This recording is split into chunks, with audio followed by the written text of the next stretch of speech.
हमारा सोयाबीन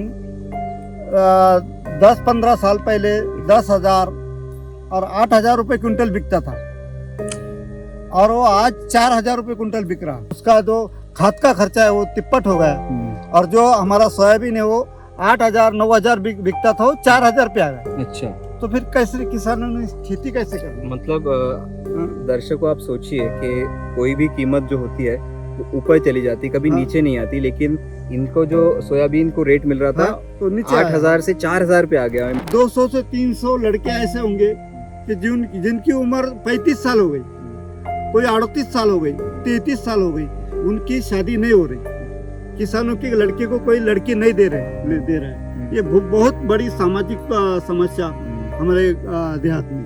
नमस्कार, मेरा नाम है जीशान कास्कर और आप देख रहे हैं द वायर। अभी मैं मौजूद हूँ हथनूर गांव में।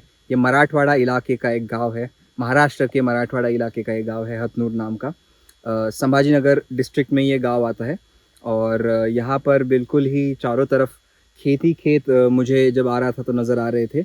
और यहाँ की खासियत यह है कि यहाँ पर कॉर्न आता है, मक्का यानी आता है, यहाँ पर कॉटन बहुत ज़्यादा प्रमाण में आता है, यहाँ पे अदरक की खेती भी होती है और शुगर केन की भी थोड़ी बहुत खेती है और बाकी सब्जियां भी यहाँ पे। यहाँ पर काळे साहब है। सर, आपका थोड़ा सा इंट्रोडक्शन पहले दीजिए हमारे दर्शकों को, आपका नाम पूरा बताइए। मैं रामचंद्र काले, अब यहाँ का किसान हूँ। ओके हथनूर मेरी हम पूर्वज से किसानी करते हैं। ओके, कितनी ज़मीन पर आपकी किसानी है?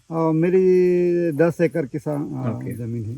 10 एकड़ में हाँ। एक अच्छा खासा प्लॉट है। हाँ। तो आप थोड़ा सा हमें ठीक तरीके से और समझा पाएंगे। हाँ। यहाँ पर आप मुझे बताइए कि क्या क्या समस्याएं हैं किसानों की, अगर आप 4-5 समस्याएं अगर बताएं तो। जो किसानों की जो समस्या है, मूल जो है वो आधारभूत कीमत मिलती नहीं, जो हमी भाव है वो मिलता नहीं।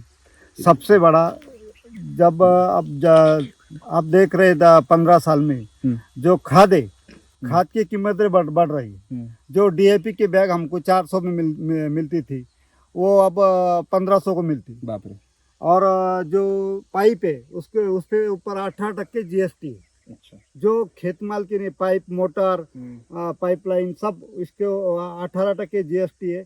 और ये जीएसटी होने के बाद जब हमारा सोयाबीन 10-15 साल पहले 10,000 और 8,000 रुपये क्विंटल बिकता था और वो आज 4,000 रुपये क्विंटल बिक रहा सोयाबीन जी। और जबकि उसको जो उत्पादन खर्चा था 10 साल पहले भी जो हमको 500 में बैग आती थी वो अब 1,500 में आती थी।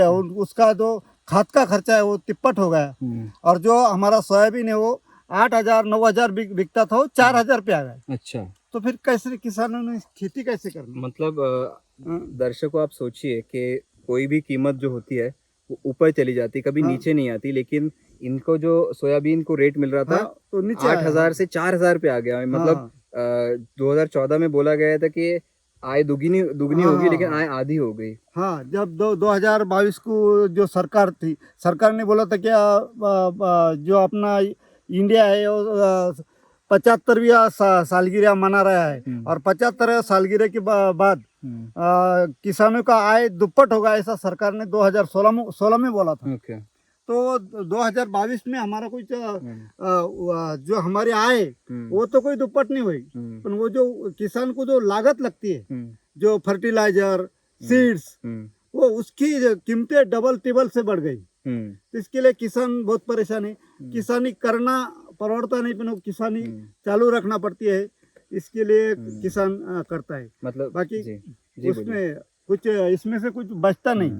और सर, सोशल प्रॉब्लम्स इससे कैसी बढ़ती है? हाँ, जी। सोशल प्रॉब्लम ऐसा है, अभी कोई भी बोले तो किसानों की लड़की की शादी होती नहीं। कोई भी दिक्कत आती है, देहात में कोई लड़की देते नहीं, बोलते किसान को कुछ उपज नहीं, उसको आय नहीं, उसका इनकम नहीं कोई। तो किसानों के अभी हमारे गांव में कम से कम 200 से 300 लड़के ऐसे होंगे कि जिनकी उम्र 35 साल हो गई, कोई 38 साल हो गई, 33 साल हो गई, उनकी शादी नहीं हो रही। किसानों की लड़के को कोई लड़की नहीं दे रहा है। ये बहुत बड़ी सामाजिक समस्या हमारे देहात में है। मैं सर सिर्फ आपसे, अभी तक मैंने किसानों से ही रिलेटेड मुझे काम करना है, लेकिन चूंकि माहौल चुनाव का है, हाँ। तो बस आपसे मैं ये जानना चाहता हूँ कि ये सारी जो समस्याएं हैं, क्या इसका रूपांतर हमें वोटों में देखने मिलेगा, या मतलब आप मतलब किसान अपेक्षा करना छोड़ दिया है अब हाँ, अभी महाराष्ट्र में इसका रूपांतर वोटों में दिख गया, हम्म, क्योंकि महाराष्ट्र में कैसा हो गया, जो लोकसभा इलेक्शन थी उसमें जो बीजेपी वाली सरकार थी जी जी उसको सब महाराष्ट्र के लोगों ने गिरा दिया। जी और ज्यादा से ज्यादा सीटा महाविकास आघाड़ी से के आ गए। जी उनसे भी कोई हमको ज्यादा उम्मीद नहीं है, जी पर सरकार को बदलना, ये अपना गुस्सा बिल्कुल बताना, ये हमें ये हम्म, तो ये भी तो हमारा जो इलाका है मक्का और कपास का है, ज्यादातर हमारे बाजू को जालना है, हमारे बाजू को परभनी है, ये पूरे सोयाबीन के इलाके और सोयाबीन के इलाके में जो सोयाबीन का रेट है तो 8,000 था, वो 4,000 पे आया, और जो खाद का रेट था वो डबल हो गया, ट्रिपल हो गया, तो बहुत परेशानी सोयाबीन की खेती से। ओके सर, यहाँ पर इनके मित्र ही है जो हमारे साथ है, ये खुद भी किसान है, और हम इनसे कुछ देर पहले भी मिले थे। सर, आप क्या कहना चाहते हैं? हाँ, मेरा एक कहना है, अगर जो खेती मालों को जो कम भाव मिल रहा है, इसमें घर चलाना तो मुश्किल ही है, लेकिन अभी हमारे ज्येष्ठ सहकारी हैं, हम उनके साथ में काम करते हैं, तो उन्होंने बताया कि जो किसानों के बेटे लड़के हैं उनकी शादी नहीं हो पाती है, उनको लड़की नहीं मिलती है। और दूसरी एक बहुत इमोशनल एक समस्या है कि जब किसान का लड़का हो या लड़की हो, बेटा हो या बेटी हो, जो हर किसान को लगता है, हर माँ बाप को लगता है कि अपना बेटा अच्छा पढ़ लिख कर बड़ा हो जाए।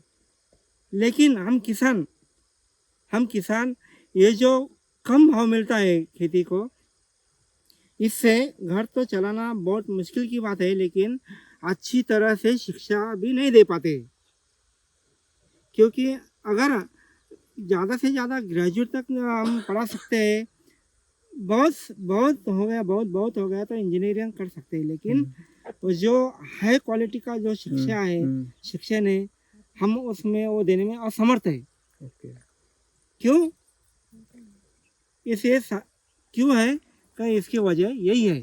सारी जड़ की समस्या एक ही जगह पर आके रुक जाती है। कोई भी समस्या हो, खेती से रिलेटिव है, गांव में जाओ, शहर में जाओ, कोई भी कहाँ भी जाओ, लेकिन हर समस्या खेती से रिलेटिव है। 2 मिनिटं देतो, आम्ही इकडे थोडी मुलाखत घेतली का? तो यहाँ पर सर, आपका नाम? सॉरी, पंडरीनाथ जी से हमने बात की, और इनके खेत मजदूरों से भी बात की, और यहाँ के जो काळे साहब है उनसे भी बात की।